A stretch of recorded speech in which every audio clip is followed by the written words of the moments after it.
Hello, hello, hello. Welcome to our monthly case studies. So happy to have you here. So excited to dig into today's story. It is a goodie. If you are here, can you just let me know in the comments if you can hear me and see me? I see lots of people already tuned in. So welcome, welcome, welcome. I see Susie from Utah. I see Miss Marnez. I hope I'm saying that right, from California. Julia is tuning in from Spain, all the way from Spain. It must be very late for you.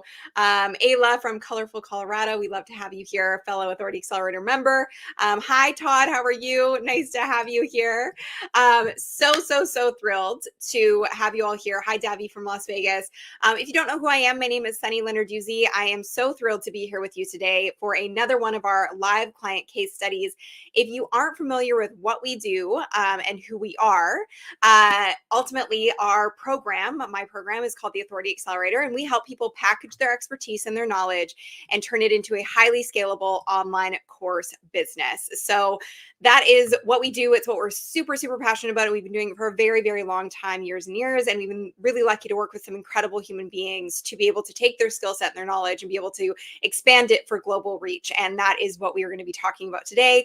And just one of the stories that we can share with you today. So thank you for being here. Everyone can hear me and see me. So thank you so much for confirming that. Some members of my team are here as well today, which I'm so thrilled about. So welcome to all of you. And if you see McCole or Jaylene inside of the chat, they are from our team. And McCole is here to help you out. If you have any questions about the Authority Accelerator, if you're interested at all, you can just write the word apply and she will actually get right back to you and support you in any next steps. So if you're here today and you are wanting to take your expertise and expand it and scale it for global reach, I'd love for you to put in the chat right now, just put course, and let us know kind of that's what you're here for and that's what you're interested in, because there's gonna be a lot of tactical things that we share today that are gonna help you do just that. So we are thrilled to be able to share this with you today. Thanks, Susie. Thanks for confirming with me. All right, so before I bring our amazing guest in today, I did wanna give you a little bit of background for her story. So first and foremost, I think it's important to kind of get on common ground. And if you aren't totally clear on, what you want to do quite yet, or how to transition your business into an online course business, or if you don't even have a business to begin with right now, but you do have a skill set or expertise, I want to ask you a question. Have you ever felt overwhelmed with your business? Have you ever felt overwhelmed with your current business model? Like it's just not working the way that you want it to work? If you've ever felt that feeling, like it's just like you're banging your head against the wall, it's just not working the way you want it to work, I want you to put overwhelm into the chat. I also see a lot of course in the chat, so that's really exciting. Mario's producer Rob Perkins, Doug Collins, hello AA member, fellow AA member, that's awesome. If you've ever felt overwhelmed with trying to build a business or trying to get your expertise out of your head and into a scalable online course that can make a big impact, please let me know inside of the chat and just put overwhelm in the chat because it's super common. So if you've ever put effort into something, you're pouring it into your business, but you're not seeing significant progress, if it resonates with you, you're in the right spot today, and you are certainly not alone. A lot of my clients experience the same frustrations before they join our Authority Accelerator program, and they come to me feeling super stuck, unable to move their online education business beyond a certain point, despite their expertise and enthusiasm for sharing their knowledge. And it's just all too familiar of a story, unfortunately. So I want to share with you one of those stories that has a very happy ending. So Josie is a client of ours inside of the Authority Accelerator program, and she faced very similar challenges. Before joining the Authority Accelerator, Josie was exhausted from the constant cycle of launching to her audience, which not only demanded a substantial amount of time, but also lacked consistency and predictability. Two big things, right? If you've ever found yourself in that kind of constant cycle of chasing the next client, this is really going to resonate with you because we're going to focus a lot on how to create consistency with your business. So once Josie was in the Authority Accelerator, she took a remarkable turn.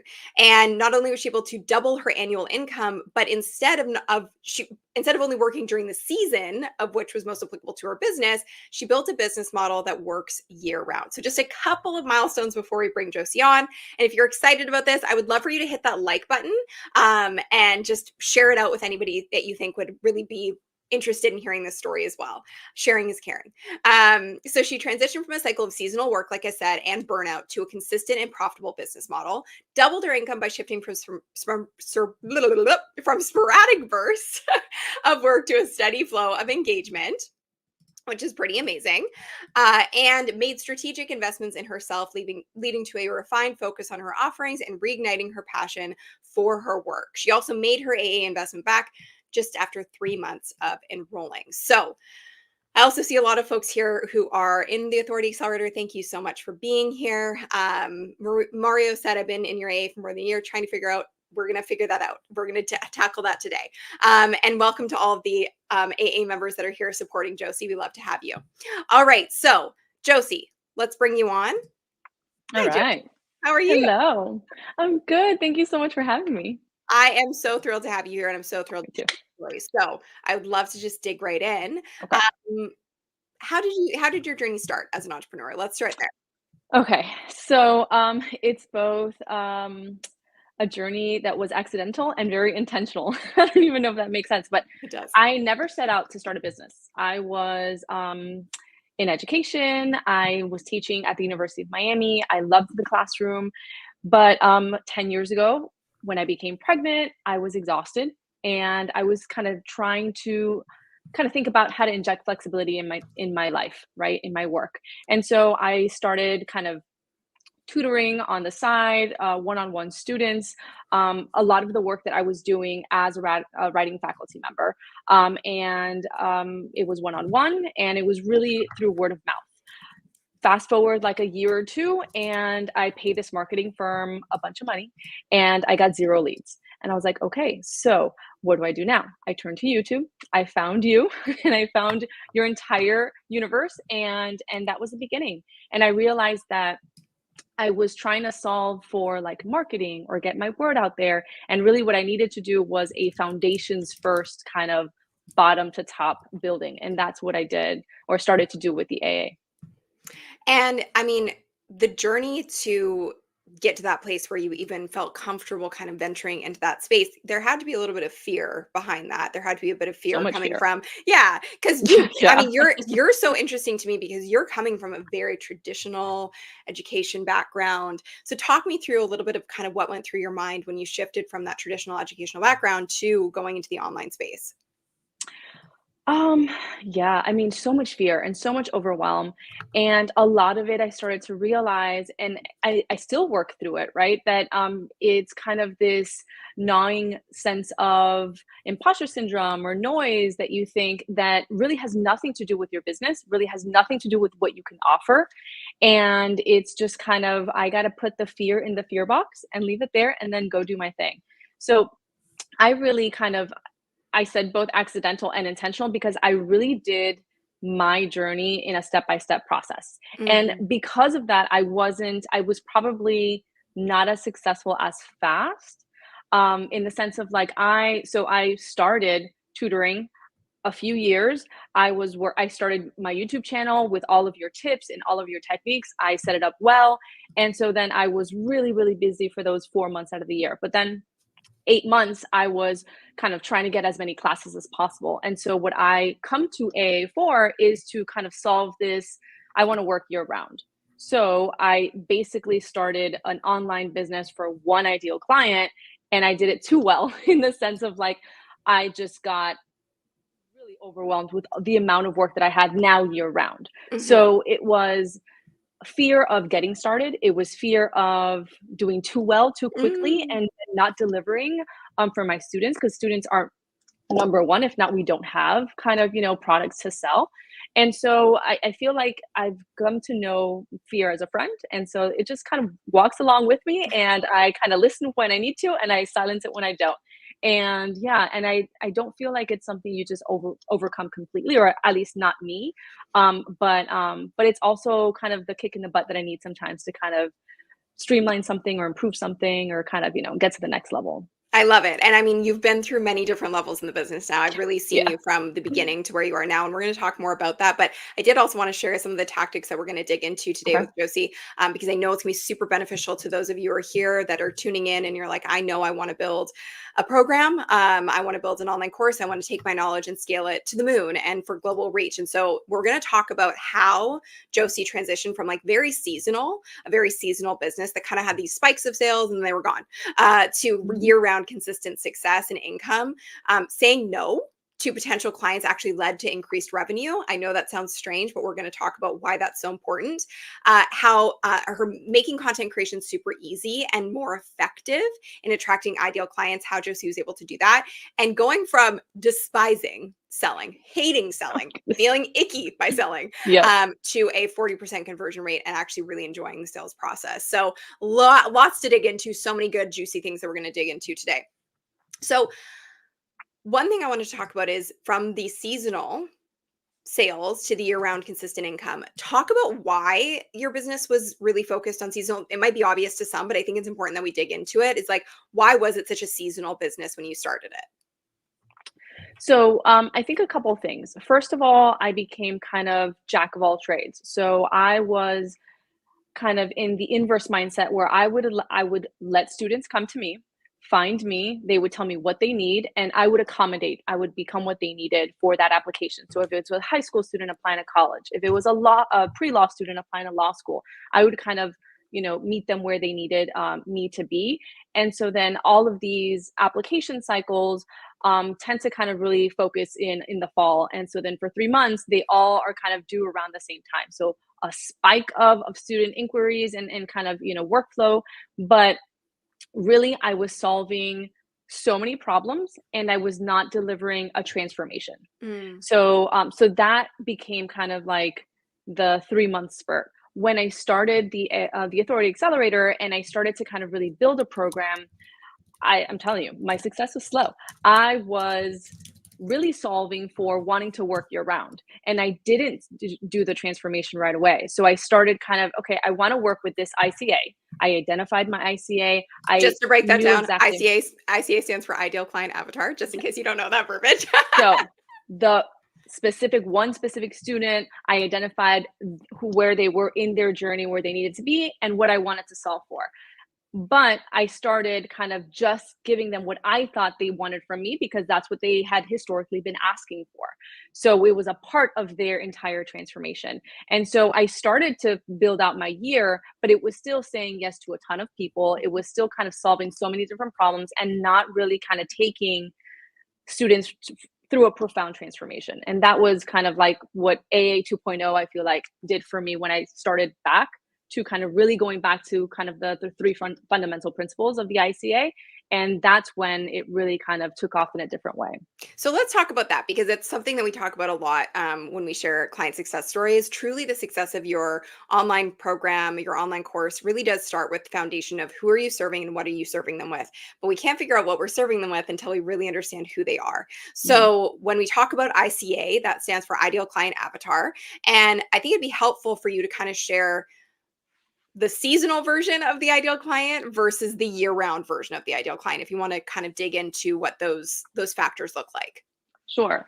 So the seasonal client was any student applying to any program, basically, high school to college, graduate school, law school, medical school, anything. They were at different levels of their application cycle. Some were, I'm applying next week. Some I'm applying in 4 months.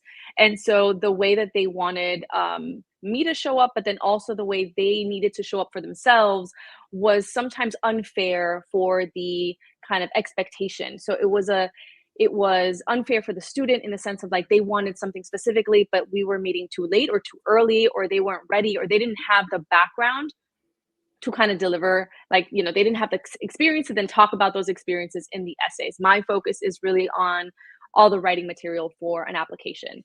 And so that seasonal work, it was kind of students coming in whenever and me kind of like ramping up or kind of slowing them down and really starting fundamental kind of writing before we would start the application. The year round, I've gone beyond just this one essay that they need. Mhm. And and I basically packaged together the kind of transformation of getting into medical school. So I was doing all aspects of their process as an application is a long one. So they have like initial essays, then they have secondary essays that are school specific, then they have an interview process. So instead of just doing that one essay at the beginning, I repackaged through the AA, and I basically have done the entire kind of from A to Z. So from the initial essay to the interview prep. And so that takes me basically the entire year. I love that. So that answer is really, how we've gone from the seasonal sales to the year-round consistent income. You also have, in terms of marketing and selling, you have a system and operations in place that allow you to bring in clients all day, every day. Mhm. And that's really important to have that driving the background of the business. And so part of kind of the problem that you had was that you actually did have a lot of people who wanted to work with you. It's Mhm. just that because you had so many people who wanted to work with you and you weren't hyper focused on specifically who you could help at the deepest level, Right. you were getting people coming into your program who were maybe not at the right place to get the best outcome. And so that brings us to our next point, which is saying no to a lot of potential clients actually led to your revenue increasing. I know this and I harp on this a lot.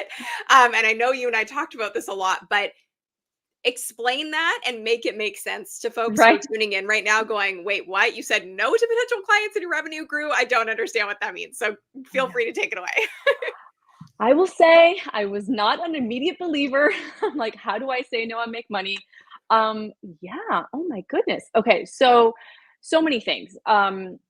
First of all, when I was working with students and I was doing these like patchwork, kind of whatever they thought they needed, um, I would then say yes to someone. And then a student that I worked with 3 months prior was like, now I need these essays, and I didn't have the space. So I was realizing that I was letting go or disappointing students that I really was invested in their journey because I didn't take them from A to Z.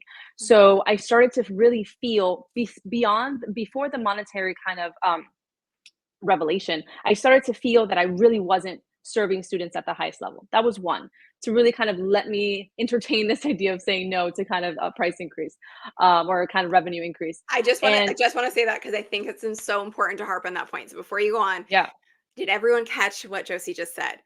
Her first step to understanding that narrowing her focus was understanding that she wasn't actually able to serve her clients at the highest level if she was serving everybody. Okay. So just to kind of further explain that, if that makes sense to you, and if you had a light bulb moment, I just want you to put light bulb in the chat because this is so important to understand. If Josie is serving high school students, people wanting to get into a specific program, her clients are all over the place. What happens to how you actually deliver that then? You are kind of customizing and piecemealing together for every client that comes in. What happens to you as the founder if that happens? You then are so spread thin and burnt out because you're trying to make sure everything is working for every person. When you focus on one specific ideal client and one core transformation, your impact is so much higher because you are basically using one methodology to get that ideal client from their zero state to their hero state on repeat. So it's requiring less customization and less effort from you, but it's actually creating way deeper of an impact on the ideal client because the path, their roadmap to get to their ultimate goal and outcome of the program is so clear. It's so well laid out, and you're not having to piecemeal together how to do it. So I'm seeing a lot of light bulbs in the chat, which makes me very happy. Just wanted to pause you there. Feel free to good, continue. yeah. So I was like, okay, I am not where I want to be from a service perspective. So I'm going to do this. I'm going to take into consideration this whole no thing. And so, because I really thought that just kind of up leveling my business was saying yes to everything. It was kind of like, I was invited to a school to work at a school and I loved it, but it was a lot of work. And then I was kind of, trying to tend to my private students, my program students at night or in the weekend. And it was just like this piecemeal after piecemeal.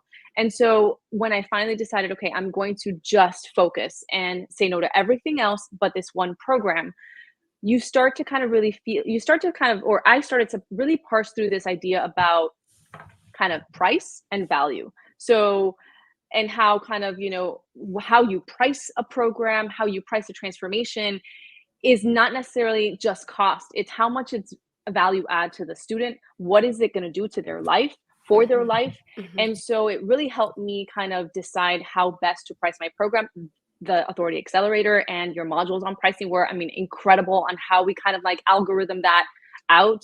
And then I realized that if I do it that way and I have less students, one program, I'm not trying to kind of makeshift, okay, I'll do this for $50. I'll do this for an hour of my work. And you're just kind of like, patchwork kind of pricing. And then it's like more work from a accountability, like, clerical stuff, more work from taxes later. I mean, it was just a disaster. And so really kind of saying no to all of that noise has allowed me to streamline in a way that I work with less students, make a bigger impact, and make more revenue for sure. Yes. And I think it's important to understand too, because you're coming from sort of the traditional education model and really a traditional sort of business model as well, that is a big hurdle for a lot of people. But really, what you're explaining is you stop trading time for money. So, Mhm. of course, your business still takes effort. That's obviously always going to be a part of running a business of any kind. But you're not having to kind of ad hoc charge here and there for different things.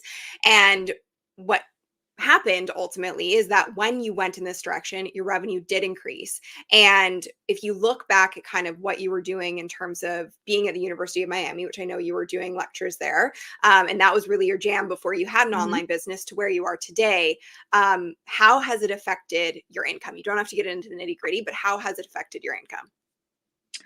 I mean, it's just night and day. I have more than a full-time income now with the business, and I haven't taught in 4 years. I haven't gone back into the classroom in 4 years, and I loved it, and I love the classroom, but it's been just kind of life-changing in the sense that I can architect my life, around my daughter's schedule, around her homework, and still be so mindfully present and available to my students that everyone is happy. It's like Mhm. it's, even my husband. So it's just like, Also everyone. matters. Attention to the adult child, attention to the baby child, attention to all my students. Like I had a balance and peace Mm, that I just didn't have as a lecturer when I was teaching, and then I was kind of like doing one-on-ones and scheduling those and trying to, pockets of time to now it's just kind of the architecture of the program allows you to scale and not kind of trade your sanity. It's been so totally. worthwhile. And I think what's really important to hear when we're talking about this is that when you first started working with us, like it was hard to imagine where you are today. It was hard Mhm. to imagine that you'd be in a place where you had replaced your income or your salary at the school and you were now running this online business that actually gave you all of this time freedom. It's hard to imagine and it almost sounds too good to be true. But what's really important to understand is this is just a new way to do business. It is a new way to create an impact and also generate an income without having to trade all of your time for money. And so I want you to think about this if you're here watching this and you're like, I think this is possible, but I can't even fathom it. Josie felt the same way not too Mhm. long ago. And so I want you to share in the comments what do you currently do and how could you shift that online? Share in the comments with what you're currently doing for work and how you want to bring it online. What's the topic of your online course that you want to create? Let's talk about that inside the comments because even if you can't fathom it right now, most people can't, but it is doable with the right process and method. And Josie is proof of that, as are all of the hundreds of people that you'll see on this channel. So another thing I just want to mention, if you're here and you're like, this sounds amazing, just a reminder, Nicole Williams is here from our team. She's awesome and she would love to support you and speak with you in actually making this a reality. So if you can apply, comment below with apply, she will go ahead and get in contact with you and support you with the next step. So all you have to do is comment with the word apply. You can comment with the word apply right now. Okay, so let's dig into the next thing. So we increase the revenue from saying no and getting hyper specific on who we're serving. We're going from seasonal sales to consistent income because we're very clear on the whole transformation we're providing with your program, not just a piece of the puzzle and Mhm. creating like a small course, but a course that actually does the whole transformation. Now, part of having any kind of business, there's always marketing involved. If you want to generate leads and you want to generate sales, you have to market. Unfortunately, a lot of the times in the online space, marketing gets really overcomplicated and it can become just an exhausting hamster wheel. And so Yeah. you and I have had conversations about how to make this a lot simpler. And so I want to talk about making content creation easy and more effective in attracting ideal clients, the clients you do want to say yes to. Because I know you've had a big shift in that recently. So, what has created the shift for you to go from kind of constantly thinking about content, being on that hamster wheel and trying to create things, to probably making less content, but more of an impact in attracting the right clients? Yeah, no, for sure. It's been a few things, a few light bulbs for me too. So first, I really honestly went a year where I think I did not post for 8 months on social Mm, media. I'm not a natural kind of Instagram on kind of social all the time. So I'm really only there for the business. So I went months. I was so mhm, busy. I was saying yes to everyone. I was just kind of I could not, and I was just silence. So that was one kind of like I can't do this again. And then I really at the same time I was like, but wait, still people are somewhat following me or somewhat finding me. So I started to kind of think about going back to basics, going back to the ICA. I thought initially I because a couple of years after the kind of word of mouth tutoring first iteration of my business, I contracted a marketing firm and they were like, we need Google ads, we need this, you need eyeballs. And I got zero leads. Yes, I mm. had people click on my website, ton, but zero, not one student.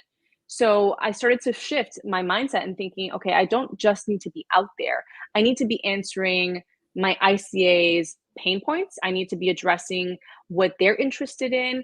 I need to be showing them kind of my testimonials. Testimonial posts for me are huge. And it's really just asking my students to share their story and their experience working with me, like we're doing right now. And so, learning exactly what they're looking for and answering just kind of a little kernel of their bigger question has been huge. And so now I basically kind of I'm very very streamlined, very specific or like strict with my time. So I basically write once a month copy for Instagram, and I do my YouTube videos in batch and really specifically answering questions about from either sales calls, questions and kind of comments and fears that my students are telling me. So I'm constantly getting kind of very valuable content, and it's not just put whatever out there and see what sticks. It's knowing your ICA well enough to know exactly what they're looking for and giving them that, addressing those pain points. It's so important, and honestly, the greatest marketing technique of all time is listening. Yeah, it's Whereas crazy. yeah, most people think the greatest marketing technique of all time is shouting into a void and hoping people hear you. That's not how it works. Like, it's listening to the pain points, it's listening to the questions, it's listening to the struggles that your ideal client is facing, and that can come from people in your program. If you don't have people in your program yet, it can come from forums online, groups online where your ICA hangs out, YouTube channels where your ICA hangs out, in the comment section. That is the best way to create content that's actually going to appeal to your ideal client and turn into having strangers see you on the internet and turning into a paying client that gets incredible results from your program. I did actually want to just share this because I think it's so interesting to kind of show the difference. So this is one of your posts that was on Instagram. I know it's a little bit hard to read because we're seeing the full screen here, but this is one of the ones that you said makes you cringe. Walk us through why this makes you cringe. Because it's all about me. Because it's just like I'm giving this person presentation, come and kind of it's kind of information vomit.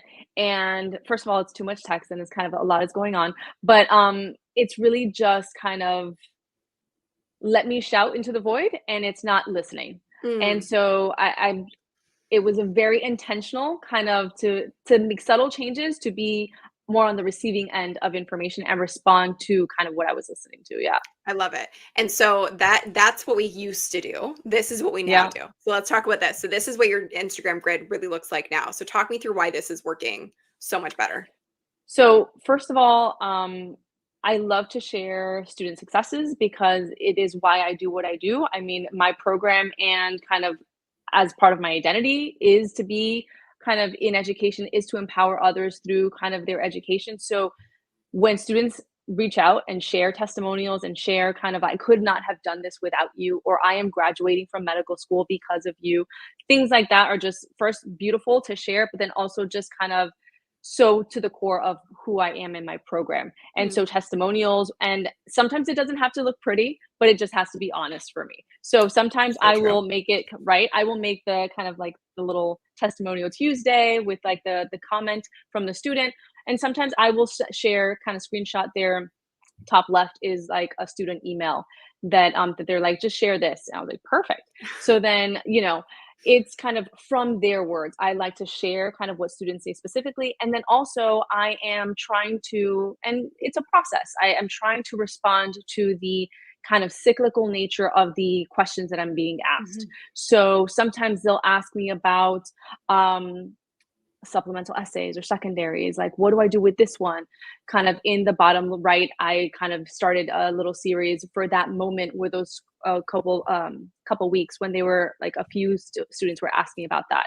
So like listening into what they're asking for to then kind of share some content here. Yeah. Yes, I love that so much. And I'm just going to share this one as well. So, Yeah. this one was timely because it was in place, or it was at the time of Valentine's Day, and you kind of use that to create content that really attracted your ideal client. Talk me through why this one worked so well. Yeah. So this one was really a funny one because I just kind of thought, like I said, I write copy once a month. So I probably wrote this a couple weeks prior to when I even released it. And then, I timed it with Valentine's Day, perfect. And so I got, I don't know, like 7 or 8 DMs in an hour from this one post. And it was just kind of students who were like, I was thinking of just kind of um, downing a gallon of chocolate in my depression because my personal statement is not where I want it to be. And it was just like this conversation about falling in love with your writing, and really the falling in love with your writing, and kind of we started in the comments later, is really about showing, being proud that you see yourself in that text, that you see yourself in that essay or in that application. And so my students have worked so many hours volunteering and extracurriculars and research and all this stuff to then fall short to present that to total strangers is heartbreaking Yeah. because they're so invested. So we really played with this. I mean, I thought it was going to be one post, and it ended up being kind of a couple back and forth for a few, and new students started with me because of this one post. That's amazing. So one post can turn into new people. Absolutely. One like, one comment can turn into a new client. So it's not about the amount of eyeballs, which I say a lot. It's about the accuracy of the eyeballs and the quality of the eyeballs that are seeing your content, because that one person who sees it can very well turn into a client who will get incredible transformation from your program and results. And what's even better than just listening for marketing? Results. Results are the best marketing tool you could ever ask for. It's why we do these every month, because we have so many client success stories that we want to share with the world. We're so proud of our clients. And it also shows, yeah, this is actually possible. This is a real thing. It's not something we're making up. This isn't theory. This is time tested and proven in so many different niches. So thank you for sharing that and kind of breaking down those posts for us. I think that's really helpful for people here to see. Yeah. And then the final piece of the puzzle is, and I actually, just a quick takeaway from that is, when you're creating content, you always want to keep in mind, who is this for? And what do you want them to get out of it? That's really what it is. And it should always be made for your ideal client, because that's how you're going to attract ideal clients. So the final thing is, you hated selling. And a lot hated Yes. it. And a lot a lot of people come to us and say that same thing. I mean, myself included, when I first started my business, I was like, oh, I don't want to sell. I just feel Mhm. gross. I would avoid it at Right. all costs. Then I grew to really love it, because what I realized was, you're selling in any conversation you have. If you Mhm. are talking about where to go for dinner, it's a sales conversation with your husband, with your friends. It's a sales conversation. You know, any kind of conversation, any relationship, there is sales involved. You don't have to be Mhm. selling a thing. There doesn't have to be monetary value behind it, but there's a level of not convincing, but just articulating the value of what you're saying. Right. And how you can really help people. And so it really is, in my opinion, selling is an act of generosity. And that's really the shift that has to happen for people to enjoy it and to see amazing results and go from hating selling to thriving at it. And you've gone from a low-ish conversion rate to a 40% conversion rate. Mhm. Um, and enrolling clients into your program. So tell me about how it shifted for you and how you started to really enjoy selling. I mean, first and foremost, I think the one of the kind of markers of, like, one of the genius factors of the Authority Accelerator is that you're selling even before you get on the call. So when they see that YouTube video, when they see your kind of their pain point accurately addressed in that Instagram post, they're already getting to know you, they're getting to like you, trust you. And so when you get on a call, especially kind of the warmer leads, um, I mean, at first, honestly, I wasn't selling. At first, it was, "Hi, hi, how are you?" great. This is what I do, and kind of take it or leave it type of thing. And it was terrible, and it was 3 minutes long, and I was like, okay, oh well, and then I would leave. And so the I had to go back. I had to go back and listen to the sales script. I had to go back to the sales modules and kind of like listen in to everything, every detail of the Authority Accelerator, especially that chapter, those chapters, the modules of the sales. I mean, everything is money. It's crazy. But then I was like, okay, I'm just going to go word for word on this script and see what happens. And all of a sudden, I had a call that was 40 minutes long. And they're like, I'm going to think about it. And then 24 hours later, they said, yes, I want to work with you. I was like, oh, Amazing. okay, there's something here. And so then what I realized, and I had to go back. I was like, okay, I'm a smart person. I'm above average here. I can think through this. What is going on here? And really the fundamental difference was I was getting to know the person. Mhm. The sales script is a very calculated, strategic method of getting to know the other person. It is Yes. about the other person. It is creating the space for them to tell you their story, for them to kind of really truly explain what they're looking for. And then when I ask questions, it is about to dig deeper to then they understand what they're looking for in a way that maybe they didn't at the beginning of the call. And then they kind of get to know if we're a good fit. I Yep. will explain how I do what I do, and they can ask me questions and we go back and forth. But it is a genuine kind of conversation and connection about the other person and not about me.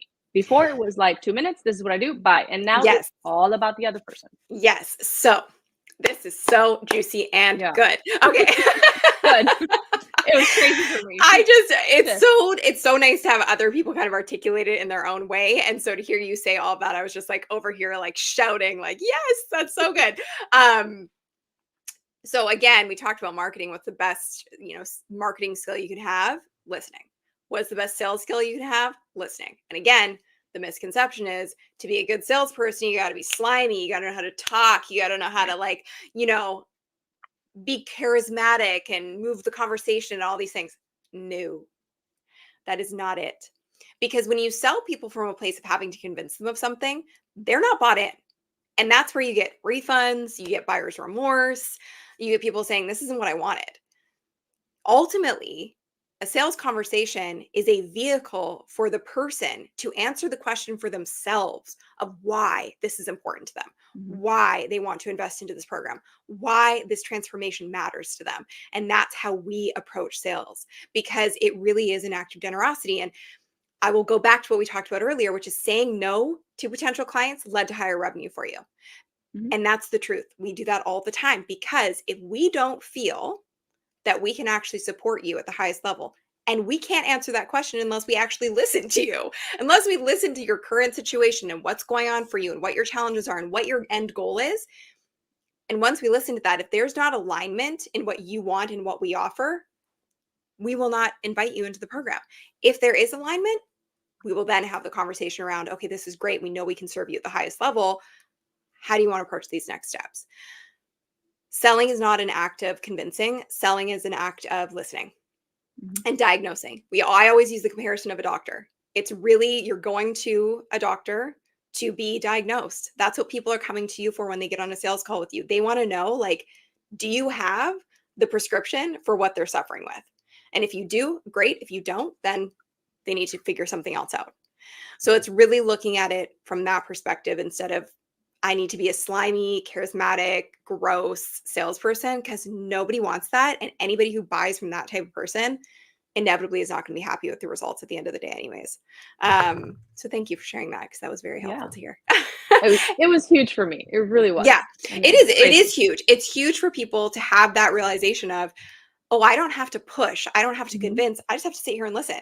And the really cool thing about this is this when you get your marketing right, and you get your messaging right and you're only really speaking to your ideal client, then the people who are going to actually talk to you and want to be a part of your program, your leads, they're going to be in the right place. They're going Mhm. to be such warm leads because you're actually talking to the right person in your marketing, which makes sales 1,000 times easier.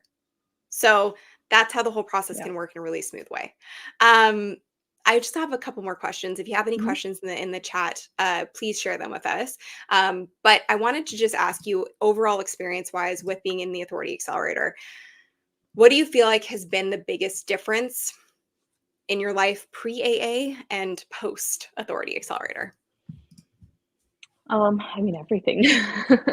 Everything in the sense of I came to the Authority Accelerator trying to solve one thing. I wanted to just work year round. And I was like, I have this great kind of one-on-one college application cycle, business that works amazingly for 4 months. I just need to kind of solve at least another 4 months, and then we can kind of go from there.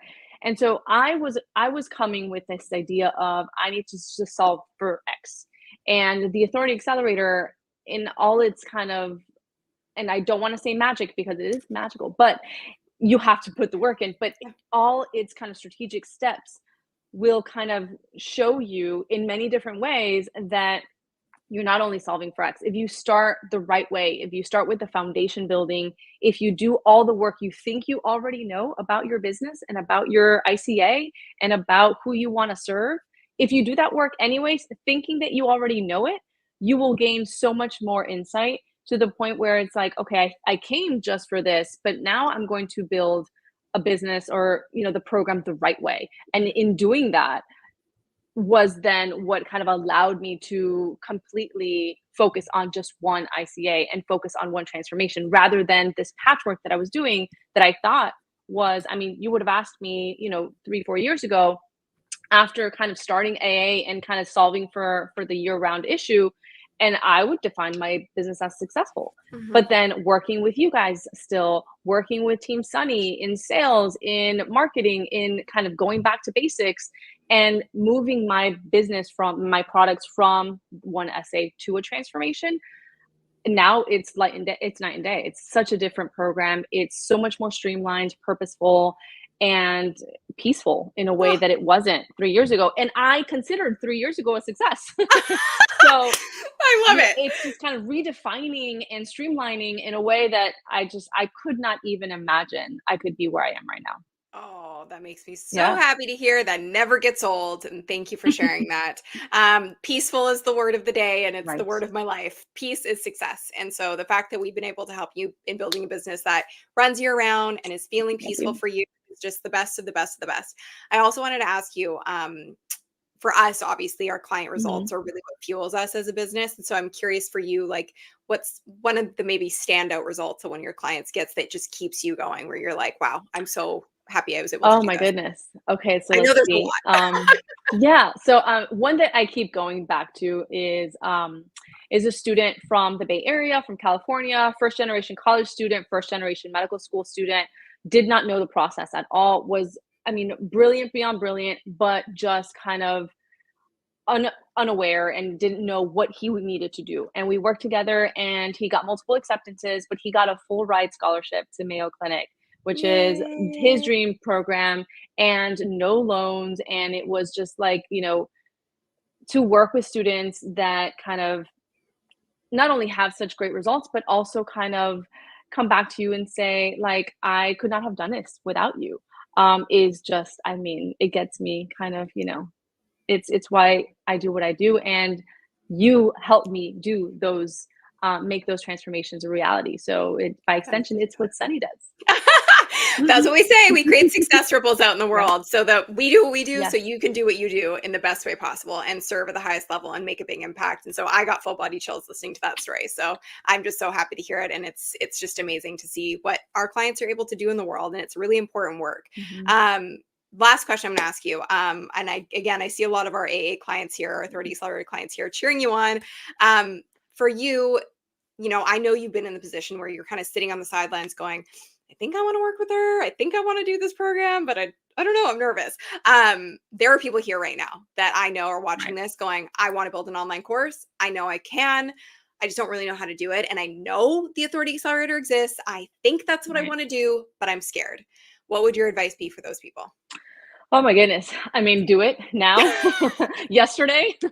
If you have something to teach, if you have kind of, the wherewithal, the kind of expertise, You just don't know how to put it out there in the right way. Absolutely. I mean, like I said, I thought when I started the Authority Accelerator, I 3, 4 years ago would have defined my success then. And now going back to basics, going from I mean, I did not skip a module when I started revamping and really start from the bottom up. And it's changed my entire business, my life. And so I would say these success stories are great and they're inspirational, but also kind of we all define success differently Yeah. and how you get there is different.